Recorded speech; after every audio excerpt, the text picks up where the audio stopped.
Welcome to Emphasis Added, a podcast by the Houston Law Review about legal issues, prominent lawyers, and the study and practice of law. I'm Matt Shelf. And I'm Brock Jones. We're your hosts, and thanks for joining us. We're joined here today by University of Houston Law Center professor Julian Cardenas to discuss the current state of the transnational oil and gas industry and how petropolitics continue to shape the global economic and social environment. Professor Cardenas teaches courses focused on transnational petroleum law and arbitration here at the Law Center, having also taught at universities in Central America, South America, and Europe. He has spoken globally at conferences on transnational oil and gas law, investment law, international arbitration, best oil and gas industry practices, and oil and gas petropolitics. He also served as a career diplomat for nearly 6 years at the Venezuelan Ministry of Foreign Affairs and has been retained as an independent expert on Venezuelan law and international arbitrations regarding upstream and downstream petroleum transactions, direct foreign investments, and international construction projects. Additionally, he often works with private companies, public authorities, and governments in various areas of oil and gas law and policy. Since 2019, he has served on the ad hoc administrative board of directors of the Venezuelan National Oil Company, working on the oversight of Citgo Petroleum Corporation and other PDVSA assets abroad. Professor, thanks so much for joining us today. Thank you for the invitation. Thank you for having me. Absolutely. Congratulations again on your recent appointment as Director of the Center for U.S. and Mexican Law here at the Law Center. Thank you. In 2015, you introduced the course Diplomacy and Geopolitics of Oil and Gas here at UHLC. What was your motivation for introducing that class to the curriculum? That was my third year teaching here at the University of Houston.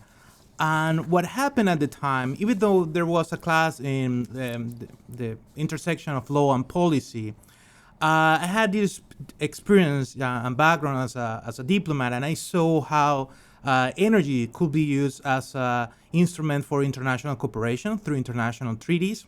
And I was with that idea to prepare a new course explaining the different balance of powers that exist among industry actors, and how that balance of powers then translate into law. And that translation into law refers to type of contracts, international treaties, sanctions that exist now that are more and more common as a legal practice in the oil and gas industry. So that moved to present that syllabus that was approved by the associate dean at the time. And it had been 7 years. I think this is the seventh generation of students taking that class. Had been fascinating, all the discussion that we have had in the last 7 years. I'm taking that class and I'm really enjoying it so far. A lot of really great information. So, Professor, the modern oil and gas industry has become a true testament of globalization trends that we've seen in recent decades, with truly endless lists of influential players and decision makers taking on a role in shaping the world economy. Still, international conflicts are increasingly influential due to nation-states' interdependence on the large oil-producing countries. The legal regimes that govern issues arising in this context are complicated, and terms such as transnational law and petropolitics are often used to describe these complexities. Can you explain the meaning of the term transnational petroleum law? Oh, yeah, absolutely. I think here at the University of Houston, the purpose of presenting not just the national education for oil and gas, and the international public and private international law trends that are, standards in many universities, is also to introduce the study from the perspective of transnational law, meaning that the global market in the energy sector that involves actors from state nature, so sovereign states and international organizations, as well as private actors, such as individuals, NGOs, and private corporations in the energy sector, given that characteristic of having different nature in the way they are created,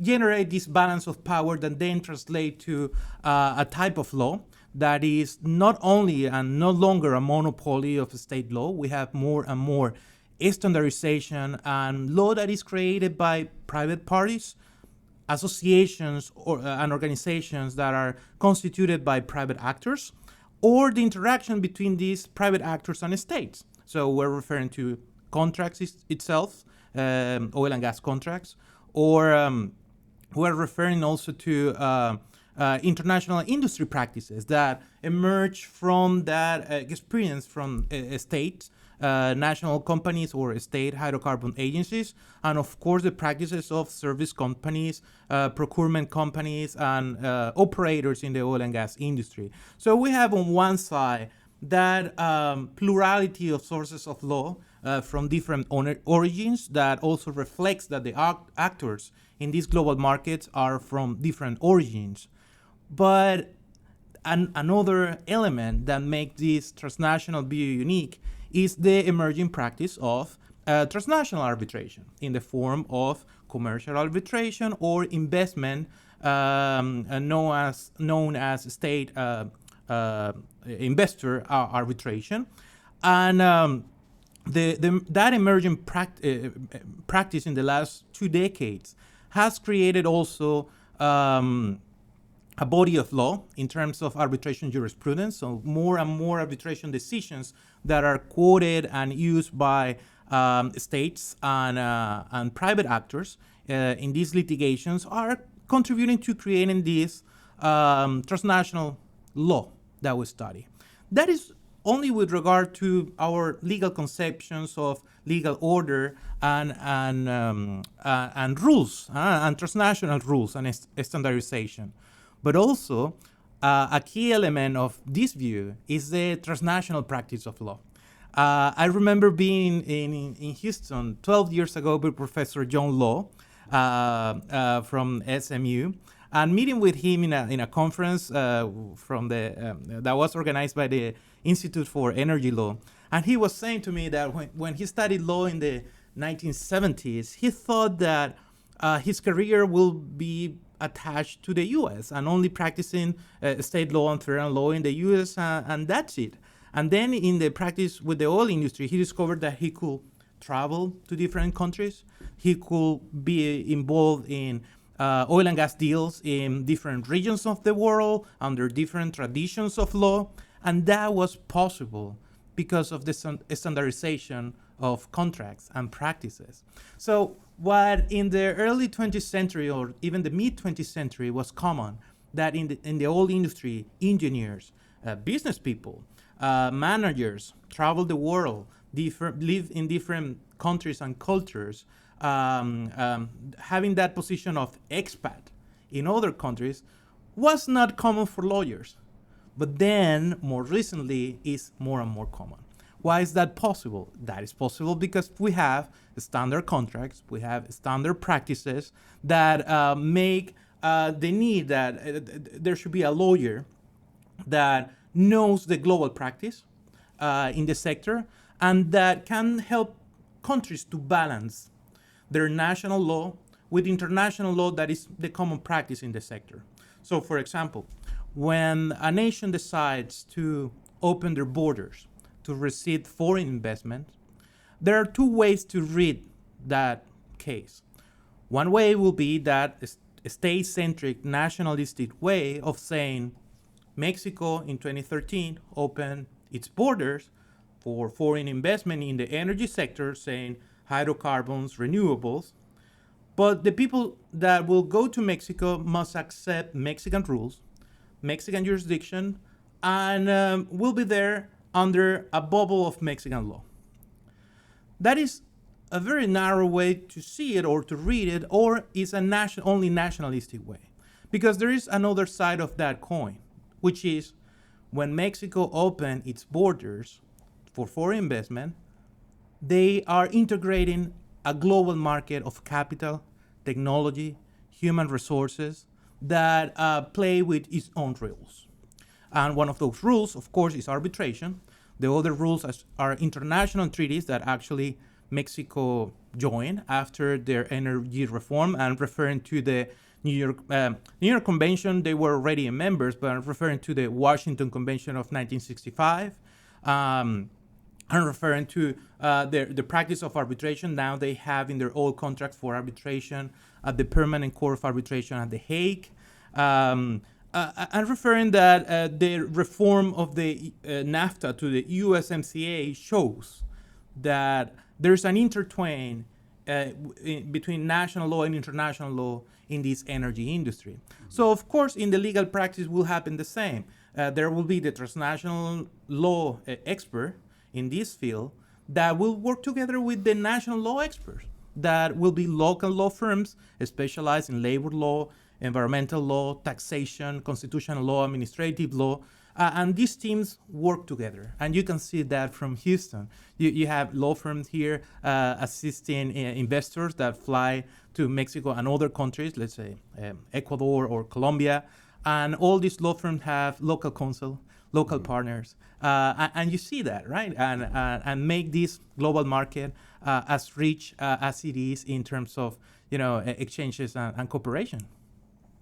So have you observed any post-COVID nationalization trends that go against these trends of transnational law and standardization and industry practices? I think yes. We are in a phase now that because part of the solution for this global but under local solutions, the lockdowns, the travel bans, or the prohibitions of transit in borders. So that created a resource of nationalism in some countries, but that at some point may be reviewed because that even though the global pandemic was the tragedy that it was, it did not stop the phenomenon of globalization yet. I remember in one of my classes, Transnational Investment Law and Arbitration, I had an exercise asking students about, okay, what should we do to undo globalization, to take down globalization? So where we should start? Many of the answers came saying, well, we need to shut down internet. So can we do that? Can we just shut down the internet? It will be dark internet somewhere.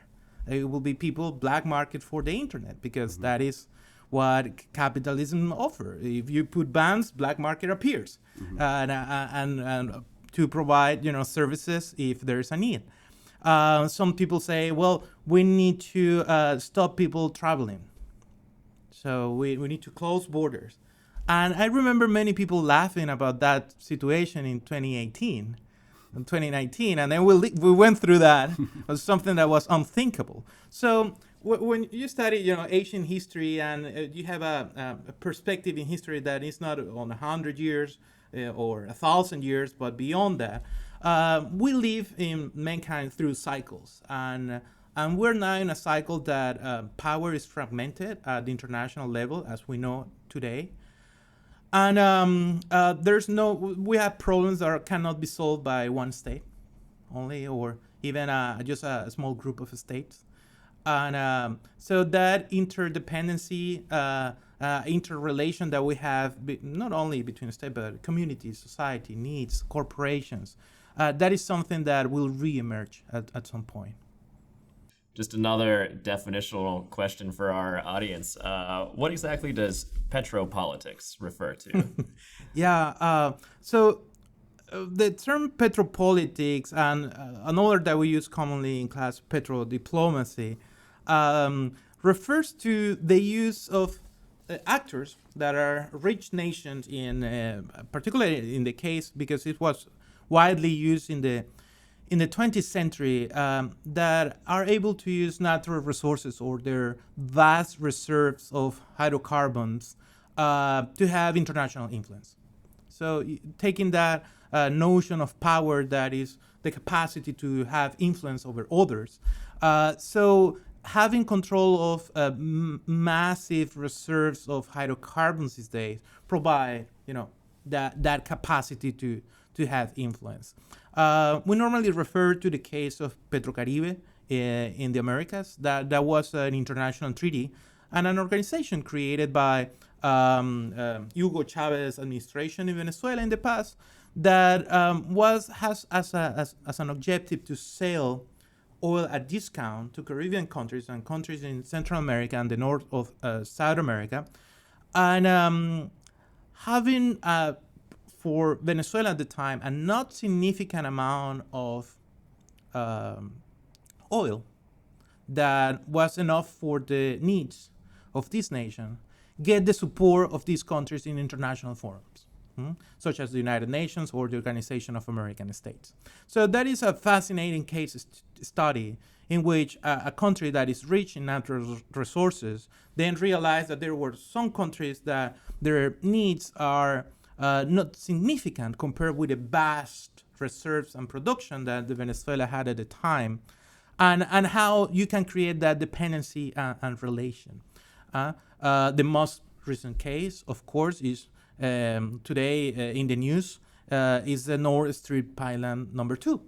That expansion under the Baltic Sea that was with the purpose of Russia to expand their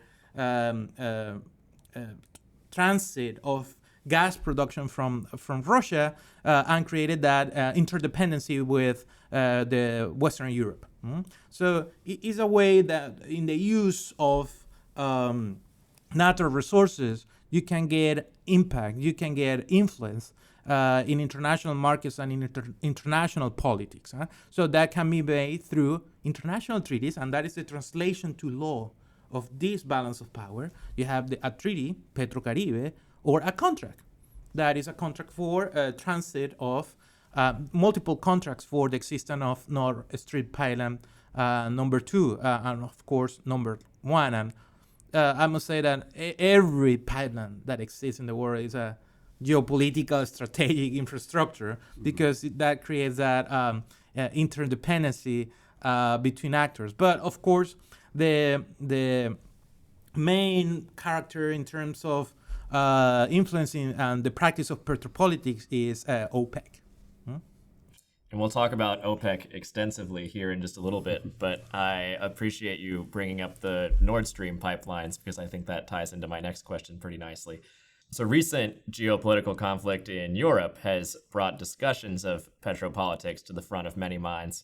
For instance, to condemn Putin's aggression towards Ukraine, various actions have been taken to curb European reliance on Russian energy, such as Germany expropriating Russian assets and nationalizing vulnerable operations, England subsidizing utilities to combat price squeezes, and the implementation of internationally coordinated sanctions against Russia. So, Professor, how would you say petropolitics play a role in international conflicts like the one we're seeing now in Ukraine?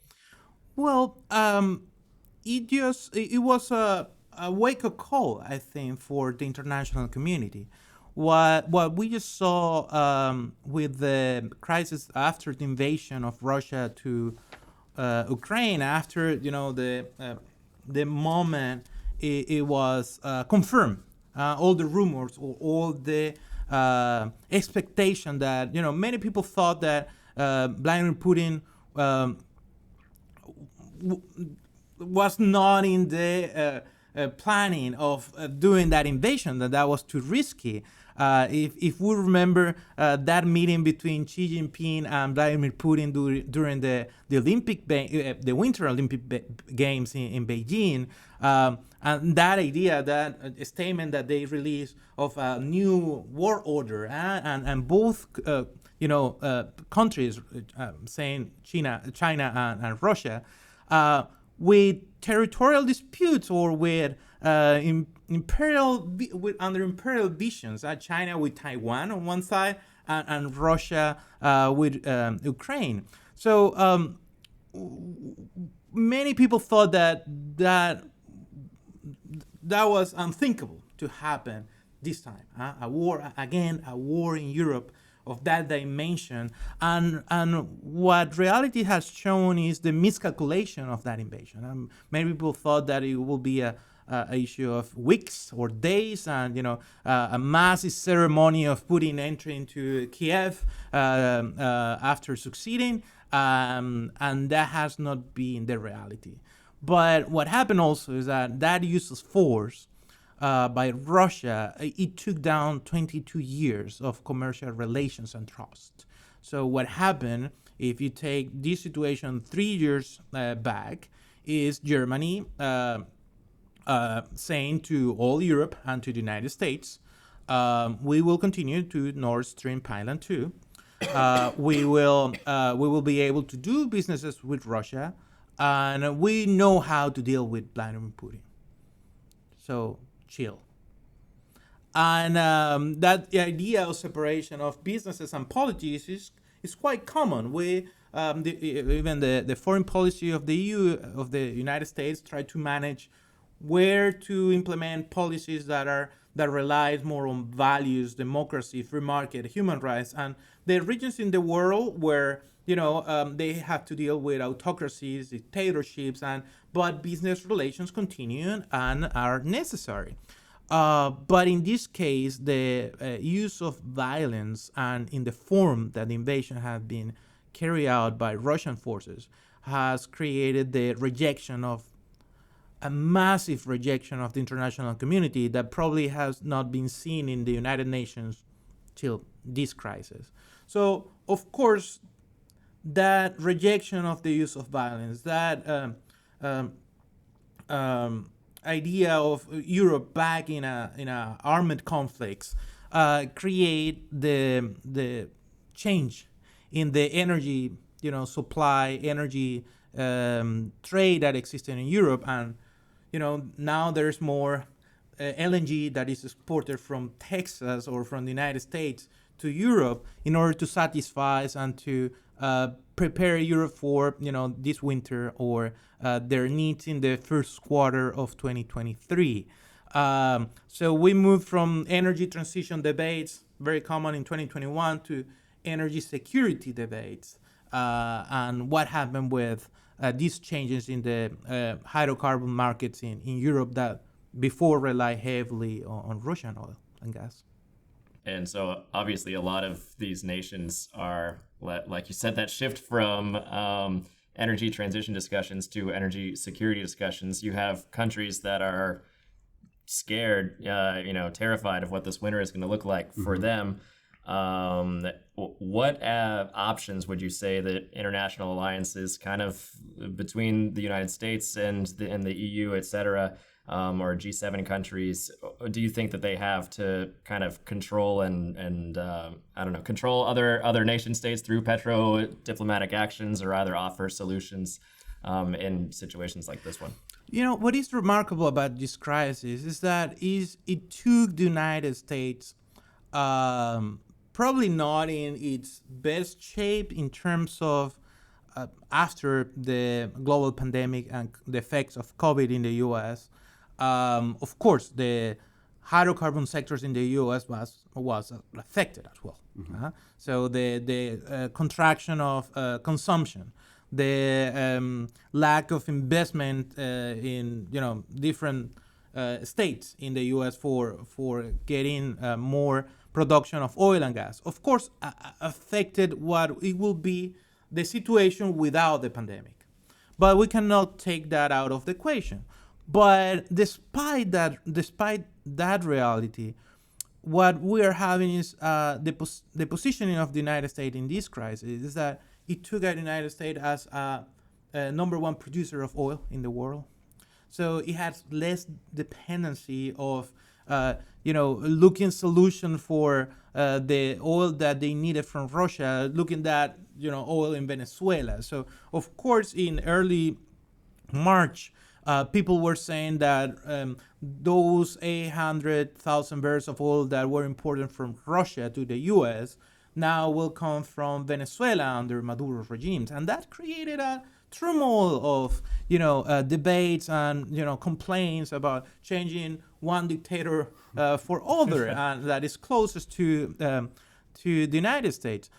So that has not happened yet. I mean, the ease of sanctions in Venezuela have not been a reality yet. So that regime is still under an important number of sanctions that have limit the access to financial resources to to Nicolas Maduro's regime. So, of course, there's a rearrangement on the tenets of trade and petropolitics in U.S. foreign policy, but it's more significant, as you were mentioning, with European nations.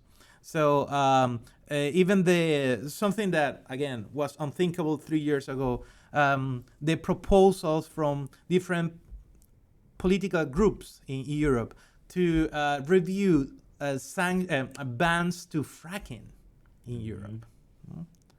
So fracking that is a technique commonly used in Oklahoma, in Texas, and in North Dakota in the United States that started, as any new technology with, lessons that have to be learned, and the improvement of practices had been, refined and had been improved over the years. But the country and the society who decided to take that risk in the use of that technology is in the United States, our American states.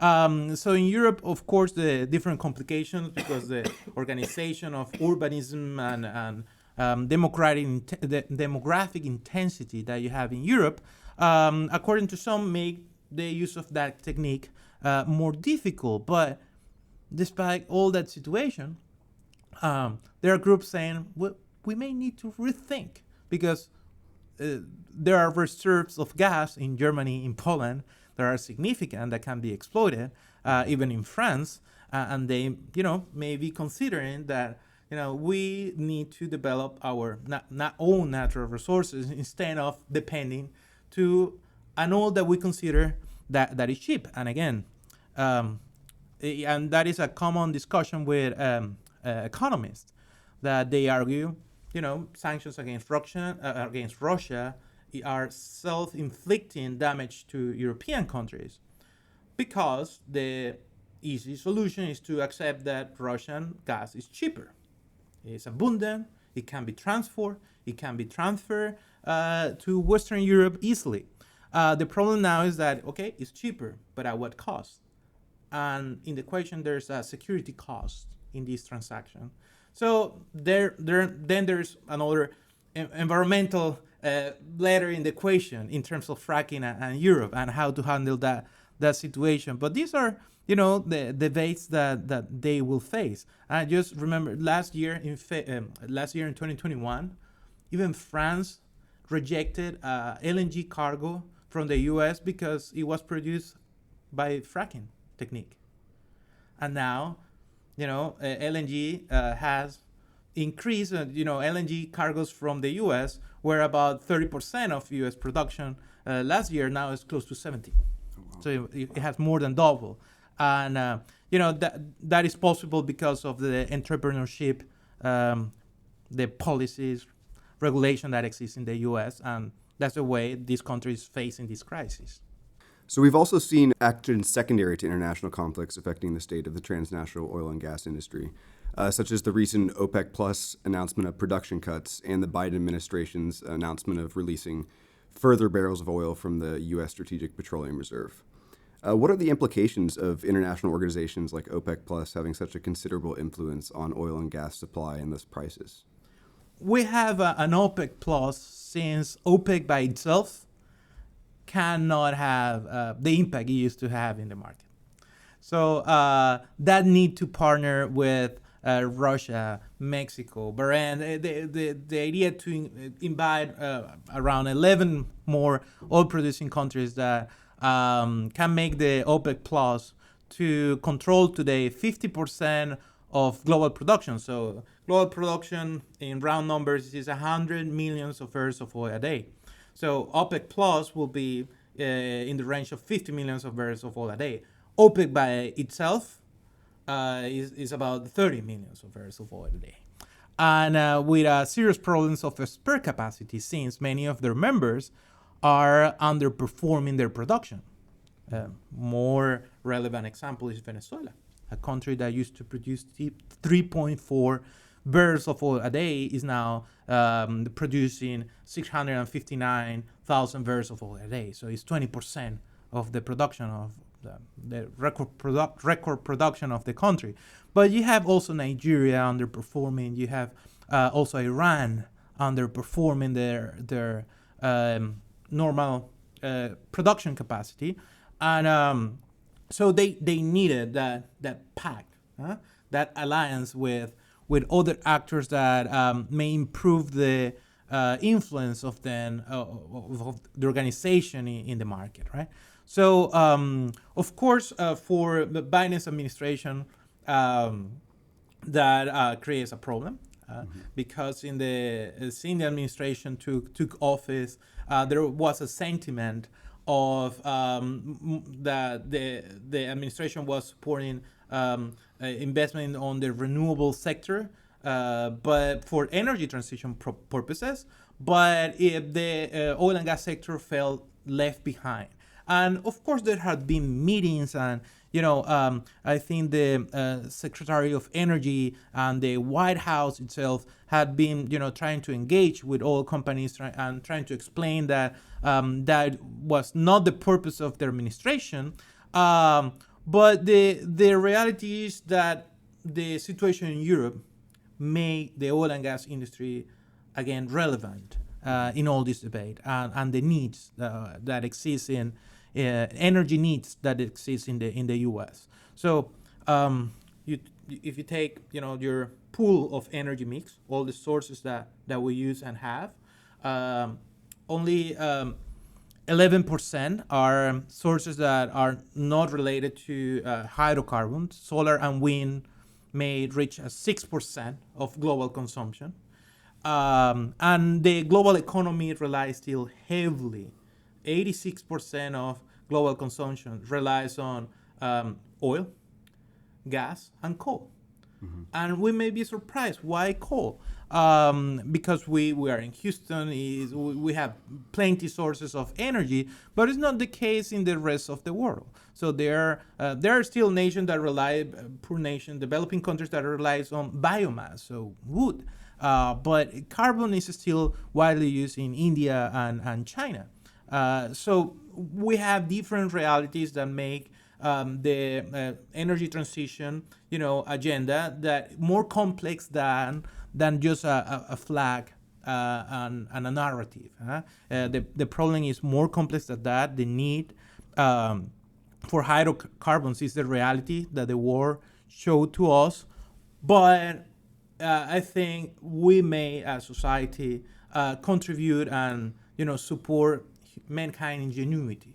So any evolution of technology that will provide solutions that are environmentally friendly, environmentally more efficient in the dealing with the environment should have the support of society. Mm-hmm. Definitely. And something you mentioned earlier, obviously Venezuela has been in the news a lot recently, with the Biden administration discussing potential lifting of Trump-era sanctions that halted foreign energy investment in the country. Absolutely. This petropolitical conflict is obviously extremely important, with Venezuela sitting on the largest oil reserves in the world. So how do sanctions like these play a role in petropolitics? Well, sanctions have emerged as a legal practice. I tend to compare with FCPA and the practice of the Foreign Corrupt Practice Act in the U.S. that took a lot of CLE, that took a lot of training and conferences. I think the emerging practice of sanctions are taking more training, more studies, because there's more regulation to do. And it's not only the U.S., it's recently even Switzerland approving sanctions during the Russian conflict. So breaching the neutrality that they had for decades. Is the United Kingdom, is Canada, is European Union as a whole, is the Security Council of the United Nations, is Japan, is South Korea. So is China imposing sanctions against former President Trump and part of the members of the Trump administration. So you have more regulation that has a national nature but extraterritorial effects that is keeping busy legal services. So law firms, companies need to run due diligence services and be engaged in litigations or advisory opinions or memorandums dealing with this regulation. So that emerging practice is an alternative of what we used to have in the 19th century and 20th century with the use of force. So the state decided not to intervene, not to military intervene, but use the tools of international law and the effects of that national law at an international level to have an impact with countries that may represent a threat to international security. So in that sense, Venezuela fall into that category at some point. So in the past was Cuba, in the past was North Korea and Iran. But then suddenly, of course, Russia in 2014, after the invasion to Crimea, was subject to U.S. and sanctions from the European Union. And if you ask somebody in 2010, 2008, if Venezuela could be subject to U.S. sanctions, people think that's unthinkable. Right? That's not possible. There's this commercial relation between Venezuela oil and refineries in the U.S. I mean that is unthinkable to happen, and well, it happened.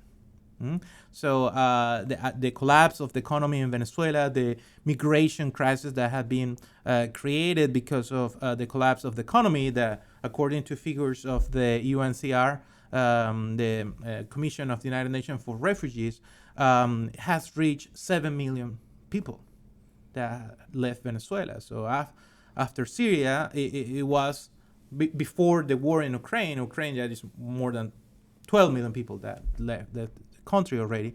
But it's a significant migration crisis for the Western Hemisphere. And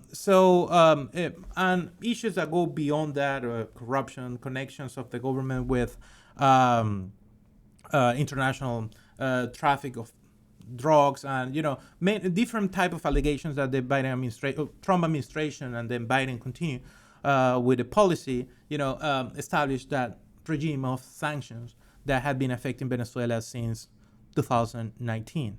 So it had been 9 years, and still the crisis continue, but put Venezuela in that bag of countries that have been target of sanctions.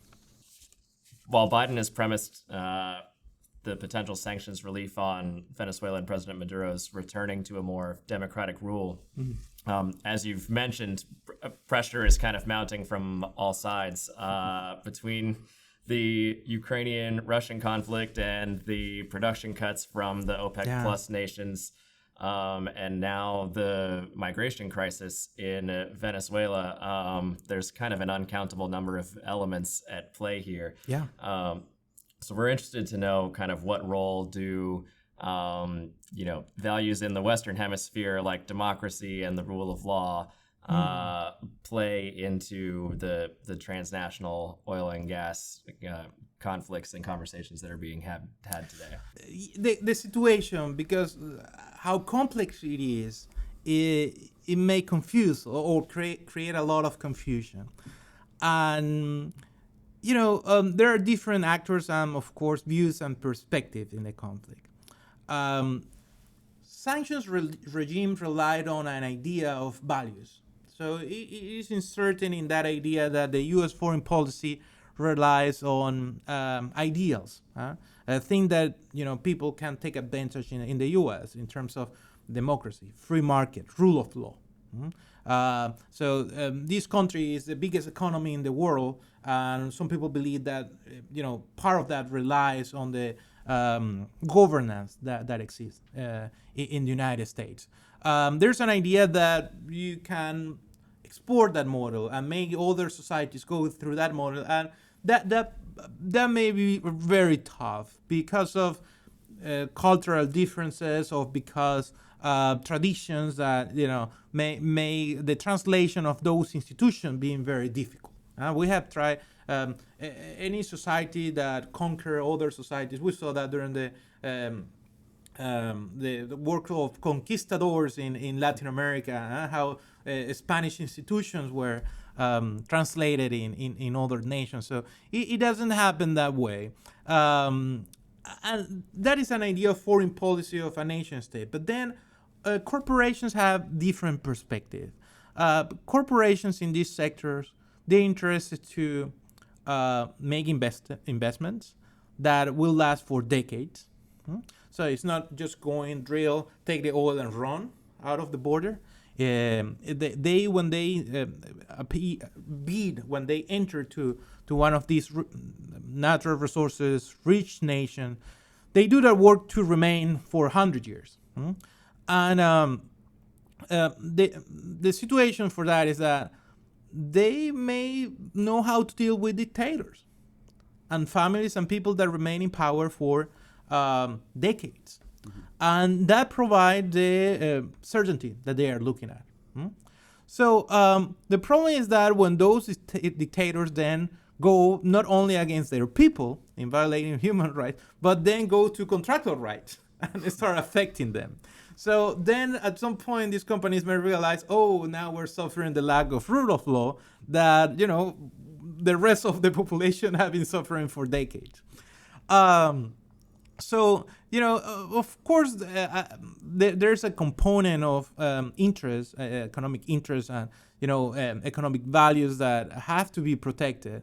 But then, there's the bet for having institutions and a society that relies or put their trust in a democratic system.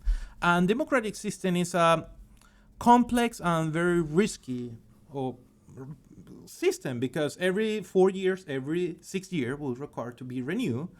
And it is expected that society vote according to their best interests and according to future for the future generations and the best outcome for future generations. But the problem is that it's unstable. It requires education. It requires educating individuals to be responsible in handling freedom. And that is very challenging. I think from elementary school, middle school, high school, universities, that is a part in education in order to create individuals that they are responsible and they value the responsibility in handling freedom is key for the construction of this type of society. So, dealing with these perspectives, so there will be countries that will be more favorable for the development of these resources and the reception of international investments that may contribute for the development of their societies, and others, group or governments that may take a path that they believe that the state may control everything. And so far, that experiment had not proved to be very successful. Yeah, that's interesting. I don't know that I had thought about that, but I think probably most Americans would think that in the global scheme of things, America is a fairly stable country. But from the perspective of a private oil and gas company who, like you said, wants to make an investment for decades or 100 years, the swing between having to navigate a Trump-style administration and then 4 years later a Biden-style administration and then presumably whiplashing right back and forth every 4 or 8 years is probably not the environment that you would prefer to maybe dealing with one family for 50 years or so. So that's a fascinating point. And there's a concept included in the United Nations Charter that refers to the general principles of civilized nations, and that idea before during the first half of the 20th century, that there were countries with lack of national legal regimes, countries that got just independency. They had no sophisticated legal regime compared to the imperial powers at the time: the United Kingdom, France, the Netherlands, then the emerging nation, the United States at the time, because that was only that at the time. It was an emerging nation. And so that idea of having a system of rule of law is fragile. At some point, it may change. People listen about the word expropriation and may think, oh, that is something that happened in Argentina. That is something that happened in Venezuela or in the Bolivia of Evo Morales or the Ecuador of Rafael Correa. But guess what? It's just happening in Germany. So the state is taking control of Russian companies just for national security interests, and arguing that because of security needs, they need to take control of that. So the taking of property is a reality that may happen in developing countries and developed nations.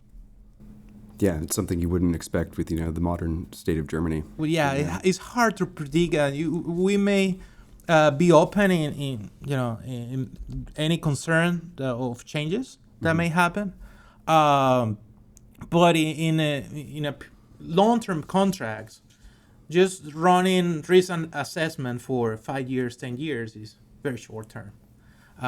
You may think that in a broad or broader spectrum, and understanding that the law will provide some ways to balance minimal standards of stability for compensation, but the risk of changing the rules and changing the legal reality for economic transactions is always there as a threat. I mean, what happened with people under Brexit? Who thought that moment happened and the United Kingdom will say, well, guess what? Europe, we want to go alone. Bye. Exactly. Yeah. Complete shift overnight, basically. So the ongoing discussion between the United States and Venezuela isn't the only petropolitical conflict close to the U.S. at the moment. Many Americans may be surprised to learn that this summer, the Biden administration initiated a trade dispute with Mexico, arguing violations of the U.S.-Mexico-Canada Agreement, the USMCA, for the Mexican government's efforts to forestall foreign investment in its electric and fossil fuel energy sectors. Can you tell us a little bit more about the basis of this dispute? The administration of President López Obrador came with a different idea approaching the energy reform that was enacted in 2013 and then developed through 2014-15. That energy reform ended more than 70 years of nationalism of Pemex, the Mexican national company controlling the hydrocarbon sector, but also open investment in the renewable sector for power generation. So it was remarkable and actually took a lot of attention from investors in Texas or in general in the United States, in the Middle East and Europe, because Mexico is the second largest economy in Latin America.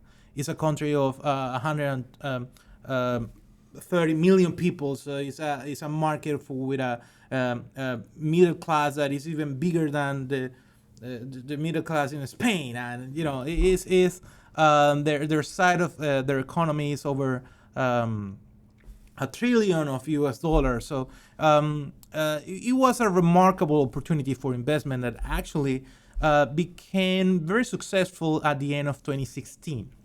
When they reached very successful bid round for offshore projects in the Gulf of Mexico. However, the administration of President López Obrador came with an idea of trying to protect the quotas of market for Pemex and CFE, which is a company for electricity, and has recently approved, more than 2 years ago, a new regulation that had been to provide more control of the national agencies, and then it had been subject to challenge in court. So what we have seen in Mexico is that reform had been enacted but not yet implemented as a whole. And Mexican courts had accepted injunctions, actions, and preliminary measures, actions against this reform, which has protected so far within the internal mechanisms of the country the rights that were acquired before the reform happened. But of course, all this created concerns at the international level, and the existence of a treaty such as the USMCA created the window for consultations by the United States with the government of Mexico to see how that reform could be reviewed, could be reassessed in order to respect international rights of investors. I think the government of President López Obrador is aware of that. You can President López Obrador has a media presence almost every day in the morning, and it's common for him talking about international treaties. So he knows the USMCA, and his experts and advisors know that the treaties are reality. That period of consultation just ended, and the call for a panel may happen under the treaty, and that may create a first scenario of consulting with Mexico the effects of that reform. I think it will take time. I think the Biden administration, normally these type of situation take a month in reviewing the effects of this reform before engaging in a panel. But I believe there's more than that. And there's more than that because not only USMCA is applicable in this case as a treaty. Mexico is part of multiple international investment treaties with different nationalities. So with European countries, with countries in Asia, and other treaties may have a role at some point if the reform and affecting for action or inaction of Mexican agencies, government agencies, if it ended up affecting the rise of international investors who came to Mexico with that offer of running investments in the long term. So I think still the situation remains stable for many in the country, and what is generating is a lot of consultations and legal opinions, and working in the review what is happening, and actually part of the proposals that we have at the Center for U.S. and Mexican Law is to work in a review next year in 2023 and 2024 in a review of the 10th anniversary of this energy reform. So there is the constitutional reform anniversary will happen in December of 2023, and then particularly in the hydrocarbons law is in the summer of 2024, that 10th year anniversary. So we will have a scope of a decade to see, what have been the results, what is the final assessment of these policies for Mexico, and I hope the center will contribute, and the advisors that are connected and scholars connected and practitioners connected with the center will participate with that. Absolutely. Hopefully some of that information can kind of shed some light on the effects of foreign energy investment in Mexico and how they can improve that going forward. Yeah, we hope so. Yeah. So, Professor, you mentioned that some of these Mexican policies opened the door for investment into a larger renewables sector in Mexico, which kind of loops us back to a little bit that we touched on as far as the energy transition goes, and how maybe some conversations lately are being forced to shift from energy transition conversations to energy security conversations. Generally speaking, just for the audience's sake, the energy transition conversations revolve around climate change initiatives that seek to replace fossil-based fuels with zero-carbon alternatives in the coming decades. But as we are seeing, geopolitics will likely continue to play an essential role throughout these initiatives and beyond as more nation-states realize the importance of energy independence. So have you seen any recently, or can you elaborate on any zero-carbon energy transition policies that are kind of affecting international energy investments and how those are playing into those new security conversations? You see, but with the old introduction of the question, made me think that one of the consequences that we have in 2022 is how these are two debates and discussions that do not exclude each other. You have to work with them together, and the environmental concerns, of course, have to play and understand also energy security needs that society has. So again, just the fact that the questions are complex doesn't mean that by ignoring one of them we will help the other one. Right? Sure. So, no, we have the task to tackle both of them, to try to do the best with both of them, and it will carry sacrifices by society. I think of one element that may help you to see the evolution and where are we going with the renewable development is investment in the sector. The fact that this is according to figures of the United Nations, the fact that before COVID we were reaching a level of investment of 500 billions of US dollars in the renewable sector is remarkable. That shows a trend. The hydrocarbon industry still invests only in exploration. It may invest that amount. So in downstream, it will double. So the investments in the hydrocarbon sector still are remarkable and higher than the renewable sector. But when you have 500 billion of US dollars invested in the renewable sector, that is a lot of jobs.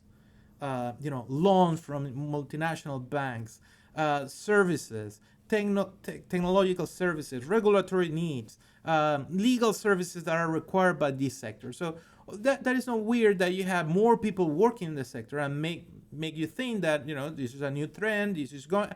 But it is called energy transition because we may focus on the transition of the world. We haven't get there yet.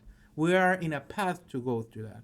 So it's interesting to see energy transition, different energy transitions that we have gone through. Mencken, as I said, biomass to carbon, then oil became more easy to transport, easy to store that carbon. Then gas had been the winner in recent years because of how low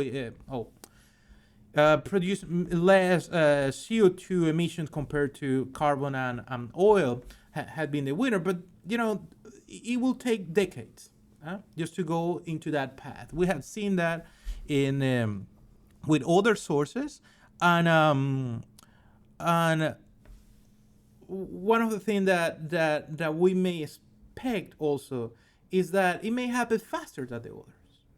It may happen faster. It may happen that adoption will happen very easily. But the fact that you have more Teslas on campus, that doesn't mean that Beijing, Shanghai, are full of Teslas, or Delhi, are in that adoption. I mean, the transition is different. The Glasgow meeting, late 2021, showed the different approaches of China and India, and you need to take those countries on board to reach the goals of the United Nations. Complex situation. What we will have more? We will have more activism. We will have more corporate actions inside of companies in order to comply with less carbon emissions. We will have the interests of stakeholders requesting to companies to be more transparent, and we will have more climate change litigation. By the effects of climate change, so victims of the consequences by actions of others will try to create that relation of causality by pollution, and we'll get more national and international litigation related to climate change. So very challenging time for anybody involved in this type of practices and industries.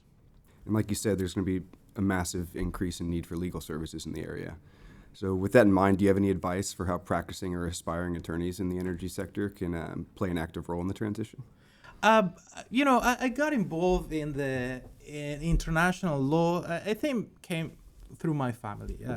I have my father and an uncle were diplomats. Mm-hmm. So that was that was what I wanted to be when I was 13 years old. So I saw my dad and my uncle with those careers that they traveled. They went to United Nations. They work in Geneva or in Central America and New York and Spain. And I thought, wow, I like to travel and I need somebody to pay for the travel because I thought it was very expensive. And I thought that was diplomacy at the time, and it was part of my life, serving to the Ministry of Foreign Affairs of Venezuela. But then when I transitioned in my career, what I looked and I found in arbitration was that private practice of diplomacy. So what similarities are? So number one, people from different nationalities, they speak multiple languages. They apply international law, or they apply national law from different countries. So I felt that, that's the practice of what I'm used to. So I was used to, my mind was set up to practice in a Security Council or in Organization of American States and all that. And then I saw that there is the ICSID at the World Bank, there's International Chamber of Commerce in Paris, and I saw that translation, that I could translate some practices and ideas from one sector to the other. And I found that sector fascinating. And being here in Houston, I think I have been able to work with 18 different countries just from here. And I have seen that also with my students. I had students that before doing the LLM program, that before they turn 40s, they have lived and worked with oil companies, service companies in 4 different countries, having the law degree from one nation. But what happened? They got the training on industry practices and international contracts and international treaties. So they go with their families, and they work in Africa or North America and Latin America, and they are able to develop those careers. So I think this school offered that, what we mentioned at the beginning, that transnational vision. This is a global city for energy transactions. You have the actors here. We have major conference. We have CERA Week every year in March that invite presidents. The secretary of OPEC used to come to that visit, and the director of the International Energy Agency as well. So this is a privileged place to have a global view of all these cases. And so I believe that any student interested to have a global view of this industry, can take from this city all that the city offer, and can have that a global perspective and transnational legal view of these cases. So I think there's a lot that can explode from here. Yeah, I agree. It's been fantastic living in Houston the past few years for me, especially with that kind of regard. And all the diverse food, too, is incredible as well. Can't beat it. Well, Professor Cardenas, this has truly been a pleasure, and we really appreciate you taking the time to discuss these complex issues with us. But as a final note, we are quite interested in hearing about your concert violinist career. Could you tell us a little bit more about how you became interested in the violin and your concert performance experience? Well, I was telling you that I wanted to be a diplomat at 13 years old. And what happens is that when I turned 16, what I wanted to be was a violinist. That created my father freak out at the moment. I was in a school, part of the El Sistema in Venezuela, which is a massive program for symphony orchestras. So I joined one of these orchestras and, loved to play that instrument. I started when I was 8 years old, but then I left the violin for a couple of years because I was teenage, needed guitar to play Beatles and to play The Cure and to play, rock music for a while. But then I came back with the violin, and actually I turned it professional in Venezuela at some capacity, and I play with an orchestra, a youth orchestra in Venezuela, and actually was my first job, first salary, first career. Wow. And, I enjoyed that so much. And when I finished my BA in International Relations, more or less I gave the diploma to my dad and joined the orchestra. I got to sign a contract with an orchestra. But then I was admitted to I did a public concours for the diplomatic career in Venezuela, and I was called to serve. So at that time I was like, I didn't know what to do to tell my family that I was admitted, or to keep with the orchestra. So I called my mom and told her the story, and she said, it's an honor to serve the country and all that. Okay. And I found that very interesting. I found that at some point I could have an equilibrium of working at the ministry and also playing. So I was able to play for a couple of years, working at the ministry for the Organization of American States, and then play ballet and opera in the evenings. Wow. In a theater in Caracas. So that was for me, perfect life. That I could have my job and then playing with the orchestra. Now here in Houston, I found the Texas Medical Center Orchestra. So I work here at the Law Center, but I play in an orchestra that is constituted by amateur musicians, but are members of the medical center, so mostly doctors, researchers, scientists. And we play 4 concerts a year in the Hobby Center in downtown. We have a commercial, by the way. We have one November 9th coming, and November 9th, 6th, November 9th. Then we have February 26th, Prokofiev Piano Concerto. And then by the end of April, we will play Tchaikovsky Violin Concerto. We have soloists that come, and so I keep playing, I keep practicing. Last year I recorded Vivaldi 4th Season as a soloist. It's on YouTube. Feel free to find me on YouTube. We'll link it. We'll link it to the video Absolutely, here for sure. That'll go in the comments. That's awesome. What an amazing career, and you've got it all. So thank you so much for blessing us today. It was an awesome conversation, and we will be thrilled to have you back on the show in the future. So thank you very much for joining us today. Thank you for having me. Thanks for listening. Emphasis Added is a podcast by the Houston Law Review. If you like what you saw, check us out on YouTube or your favorite podcast app. Follow us on Instagram @EmphasisAddedPod, and check out the Law Review at HoustonLawReview.org.